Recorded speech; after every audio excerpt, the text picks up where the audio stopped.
कहा जाता है कि फॉरेस्ट विभाग की जमीन पर आप कुछ भी नहीं कर सकते, लेकिन भारत सरकार ने अब एक ऐसी योजना लाई है जहां फॉरेस्ट विभाग की जमीन अब पार्क के रूप में विकसित किया जा रहा है।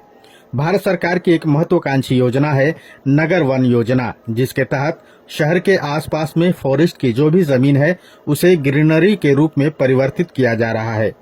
आजकल औद्योगिक विकास हो रहा है, जिसके चलते क्लाइमेट चेंज हो रहा है और जंगल भी घटती जा रही है।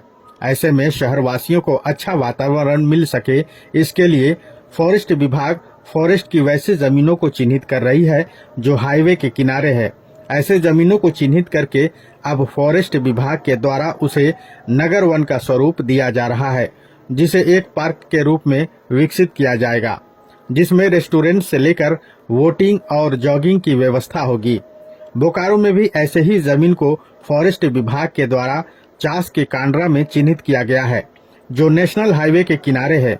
करीब 70 एकड़ में फैला वन विभाग का यह जमीन नगर वन के रूप में विकसित किया जा रहा है, जहां विभिन्न तरह के औषधीय पौधों के साथ साथ कई तरह के बोटेनिकल प्लांट लगाया गया है, जो पार्क में घूमने के साथ साथ छात्रों के लिए शोध का भी जगह होगा।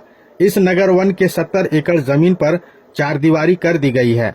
इस नगर वन यानी पार्क के बनने से आसपास के लाखों लोगों को इसका फायदा होगा, क्योंकि घने आबादी वाला उपनगर चास में ऐसा कोई पार्क नहीं है जहां इस तरह की सुविधा हो और इतनी बड़ी एरिया में फैला हुआ हो।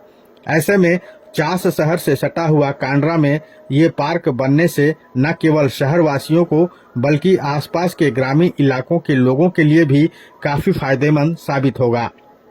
बोकारो के फॉरेस्ट विभाग के अधिकारी रजनीश कुमार की माने तो झारखंड में इस तरह से पहला नगर वन होगा, जहां कई सारी सुविधाओं के साथ कई प्रजातियों के पेड़ के अलावा आने वाले समय में जॉगिंग और वोटिंग की व्यवस्था होगी।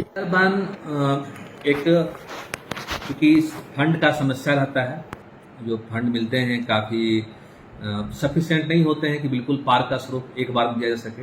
इसलिए हम लोग क्रमबद्ध होकर कुछ भारत सरकार से फंड मिला, उससे हमने बाउंड्री वॉल करवाया। CCL के माध्यम से चैनलिंग फेंसिंग का कुछ फंड आया, उससे हमने चैनलिंग करवाया।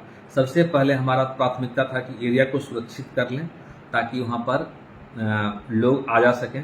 हमारी अगली जो इसके बाद की प्राथमिकता है कि लोग कैसे वहाँ पर वॉक करेंगे, उसके लिए हम लोग पहल कर रहे हैं। लोगों का सीटिंग का अरेंजमेंट हो, साथ ही साथ भारत सरकार से भी टीम आए थे। भारत सरकार की टीम ने भी वहाँ पर देखा तो बहुत उन्होंने सराहा है। उन्होंने ये भी कहा कि इसके लिए और भी कार्य करने के लिए हम लोग सपोर्ट जहाँ तक संभव होगा नियमित करेंगे।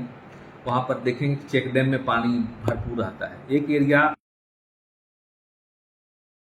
लगभग 2 किलोमीटर है, तो हम लोग कंसल्टेंट से या जो एक्सपर्ट हैं उनसे हेल्प ले रहे हैं, क्या इसको हम लोग किस तरीके से वहाँ पर बोटिंग भी किया जा सके। तो इस पर्पज़ से हम लोग उद्देश्य देख रहे हैं। कुछ एरिया को हम लोग ने वहाँ पे वैकेंट रखा है, उसका हम लोग एक प्लानिंग के तहत जो सबसे बेस्ट बोकारो निवासियों को दे सकते हैं उस पर पहल कर रहे हैं।